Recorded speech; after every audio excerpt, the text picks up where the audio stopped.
আমরা সকলে পাথুরে রাস্তা এড়িয়ে চলি, কারণ এই পথের পাথর আমাদের যাত্রা আরো কঠিন করে তোলে, আমাদের পা আহত করে দেয়।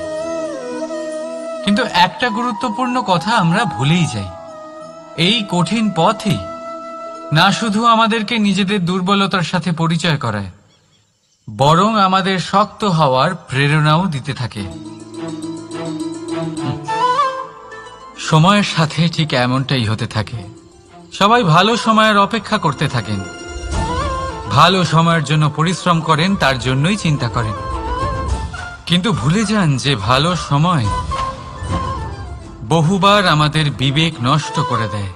সেখানেই খারাপ সময় আমাদের বুদ্ধিকে সঠিক পথে চালিত করে। রাধা রাধা। ঘোড়াকে যতই প্রশিক্ষণ প্রদান করুন, তার মুখে লাগাম তো পরাতেই হবে। একজন ভালো চালক সেই ঘোড়ার লাগাম মাঝে মাঝে টেনে ধরে, তাকে সঠিক পথে চালিত করতে, যাতে সেই ঘোড়া দিগ্ভ্রান্ত না হয়। এবার একটু ভাবুন, ঠিক এরকমই হয় আমাদের মন। যদি এটা বিবেকের লাগাম দিয়ে মাঝে মাঝে আমরা টেনে না ধরি, তাহলে আমাদের এই মন দিগ্ভ্রান্ত হতে পারে। আর যদি আপনি আপনার লক্ষ্যে পৌঁছতে চান, তখন মনের এই লাগাম মাঝে মাঝে আপনাকে অবশ্যই টেনে ধরতে হবে, কারণ বিবেকের এই পথ প্রদর্শনই আপনাকে ভালোভাবে আপনার লক্ষ্যে পৌঁছে দেবে। মনে রাখবেন, আর আমার সাথে ভালোবেসে বলবেন, রাধা রাধা। আপনি কখনো জাঁতা কল দেখেছেন? তাতে গম পেষা হয়। গমকে এমন ভাবে পেষা হয় যাতে আমরা তা খেতে পারি, জীবিত থাকতে পারি। আর যদি আপনি মন দিয়ে দেখেন, তাহলে কলের নিচের অংশ কখনো ঘোরে না, শুধুমাত্র উপরের অংশই ঘোরে। আর তবেই তা গম পিষতে পারে, আর তবেই রুটি তৈরি হতে পারে। কিন্তু ভেবে দেখুন, যদি কলের দুটো অংশই ঘুরতে থাকে, তাহলে কি হবে? তা গম পেশার বদলে একে অপরকে পিষে নিজেদের অস্তিত্ব শেষ করে দেবে। তাই জীবনে কোনো কাজ যখন মন আর মস্তিষ্ক মিশিয়ে করা হয়, তখনই তা সম্পন্ন হয়। কিন্তু যখন বিষয় হলো ভক্তির, তখন মস্তিষ্কের যুক্তির মৌন থাকা প্রয়োজন। আর যখন বিষয় হলো কর্ম আর ন্যায়ের, তখন মনের আবেগের মৌন থাকা প্রয়োজন। তাই মন আর মস্তিষ্কের এই সম্মিলনে সতর্ক থাকবেন। একসাথে অবশ্যই চলবে, কিন্তু একে অপরের বাধা যেন না হয়ে দাঁড়ায়। রাধা রাধা। আমি একটা এমন শব্দ যার অনেকগুলি মানে হয়, যার আসল অর্থ হল অহং। যদি আপনি কথা বলেন সৃষ্টির নির্মাণ নিয়ে, তাহলে আমি ব্রহ্মদেব হয়ে সৃষ্টির নির্মাণ করবে। যদি আপনি কথা বলেন প্রলয়ের, তাহলে সেই আমি মহাদেব হয়ে বিনাশ করবে। এই আমি সঙ্গতিপূর্ণ, কিন্তু শুধু ততক্ষণ যতক্ষণ আপনি এটা সবার সাথে ভাগ করছেন। কিন্তু আমরা বহুবার এর মানে বুঝতে পারি না।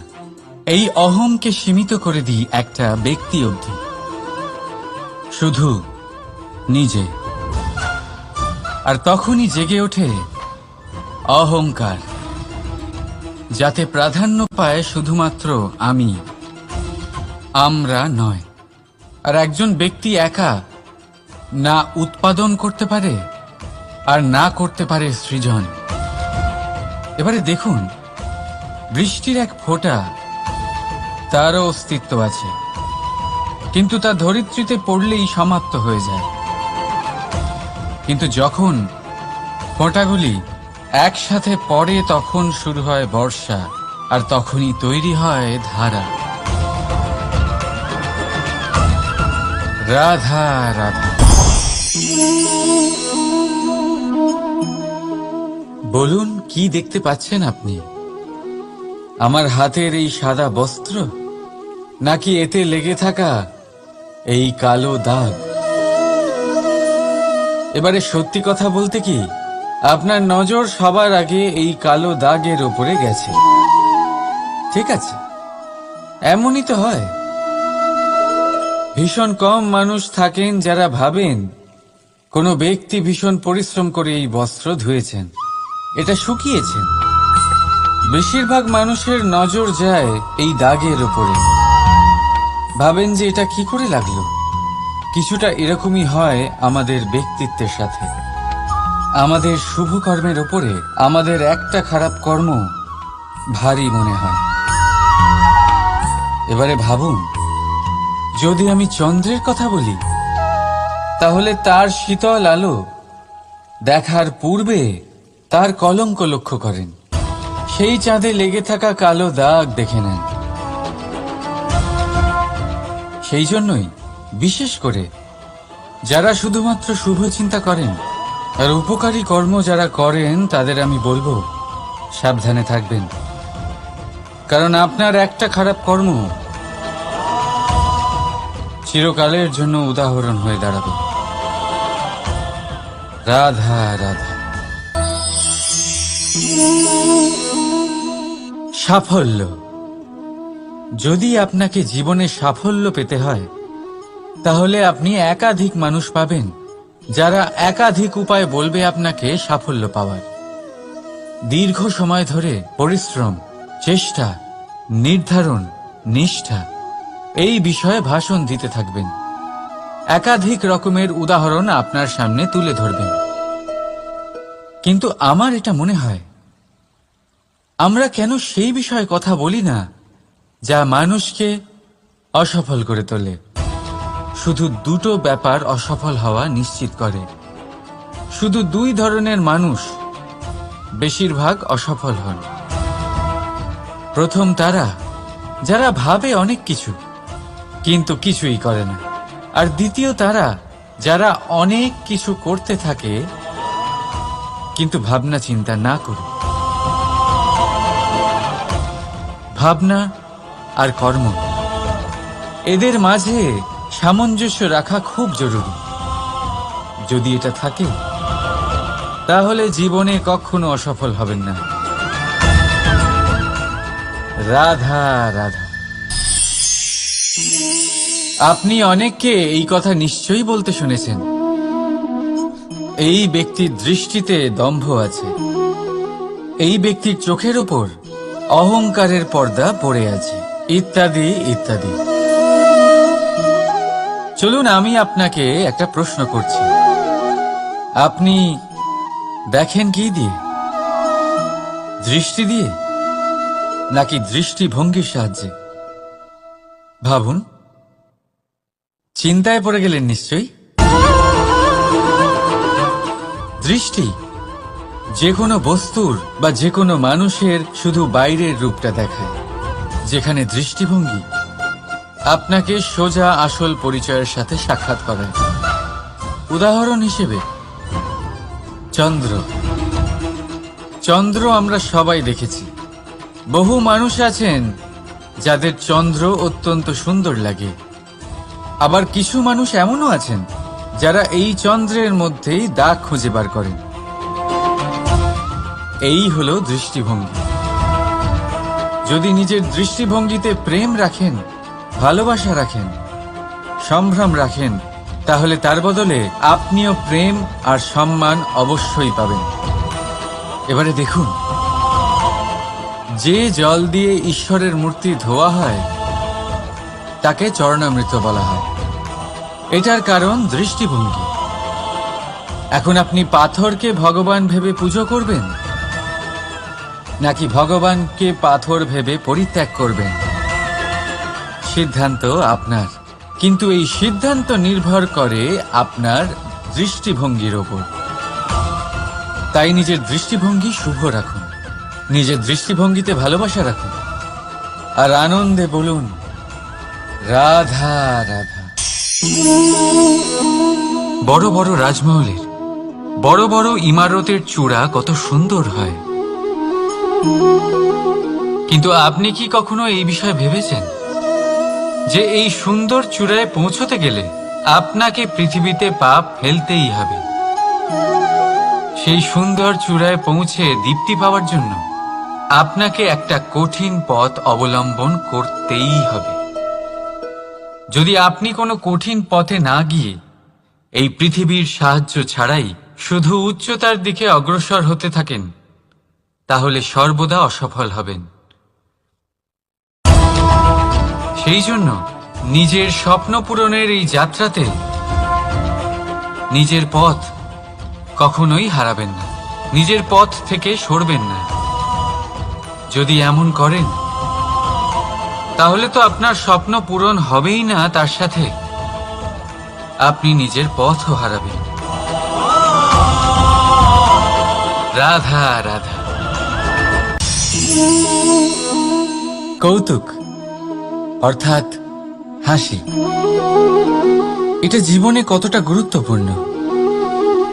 আমরা সর্বদাই হাসতে চাই, আমরা সর্বদা অন্যের মুখে এই হাসি দেখতে চাই।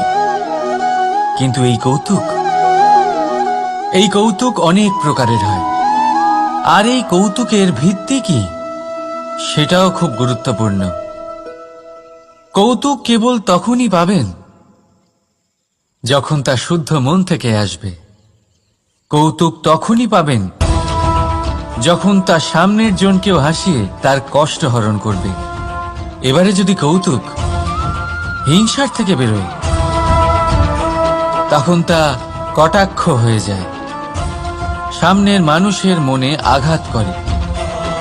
তারপরে সে তৈরি থাকে যে কখন আপনার উপরে আবার প্রহার করতে পারবে।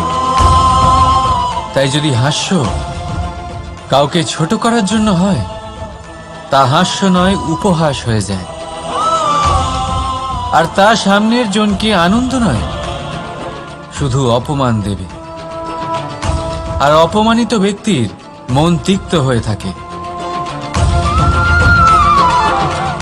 তাই মনে রাখবেন যে এই কৌতুক যেন কৌতুকই থাকে, তা উপহাস বা কটাক্ষ না হয়ে যায়। রাধা রাধা। মানুষ এই শব্দের সূচনা হয় মন থেকে, আর সেই জন্যই হয়তো আমাদের এই মন এতটা গুরুত্বপূর্ণ। এবারে দেখুন না, আমাদের মনই সবকিছু চালনা করে। মনই সেই যে কল্পনা করে, মনই সেই যা কল্পনাকে বাস্তবে পরিণত করার জন্য পরিশ্রম করতে আমাদের প্রেরণা যোগায়। মনই সেই যা লোভের জালে জড়িয়ে পড়ে। মনই সেই যা অভিমানের পর্দা দিয়ে ঢেকে যায়। আর এই মনই সেই যা আপনাকে বিনাশের দিকে টেনে নিয়ে যেতে পারে।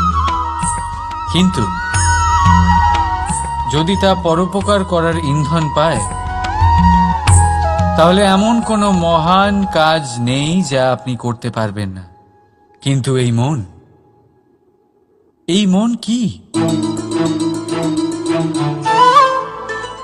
এটা বোঝানো যায় দুটো শব্দের মাধ্যমে, দুটো সহজ শব্দ। প্রথম, একজন কুশল সেবক। দ্বিতীয়, একজন সংকটপ্রবণ মালিক। যদি আপনার এই মন আপনার নিয়ন্ত্রণে থাকে, তাহলে সে হলো আপনার সেবক। তাই আপনার অস্তিত্ব আছে। কিন্তু যদি আপনার মন আপনার কর্মের ওপরে নিয়ন্ত্রণ করে, তাহলে এই মন আপনার মালিক, আর তখন আপনার বিনাশ নিশ্চিত। তাই নিজের এই মনকে নিয়ন্ত্রণে রাখুন, কিন্তু ভালোবেসে। আসুন আমার সাথে আনন্দে বলুন, রাধা রাধা। এই সূঁচ দেখতে পাচ্ছেন আপনি? এটা শুদ্ধ লোহা দিয়ে তৈরি। বস্ত্র সেলাই করার কাজে লাগে, অস্ত্রোপচারে কাজে লাগে। কিন্তু আপনি কি কখনো ভেবে দেখেছেন এই সূঁচ কিভাবে তৈরি হয়? লোহার এক বড় অংশকে পিটিয়ে পিটিয়ে টেনে টেনে তাকে পাতলা বানানো হয়। এরপরেই আমরা পেয়ে থাকি সূঁচ। ভাবুন, যদি লোহার টুকরোতে অনর্গল প্রহার করার ফলে একটা লোহার টুকরো সূঁচে পরিণত হয়, তাহলে আমাদের জীবনে অনর্গল চেষ্টা করার ফলে জীবনের সমস্ত অংশকে আমরা কত প্রভাবশালী কাজে পরিণত করতে পারি। শুধু প্রয়োজন দৃঢ় নিশ্চয়তা। তাহলে আসুন আমার সাথে ভালোবেসে বলুন, রাধা রাধা।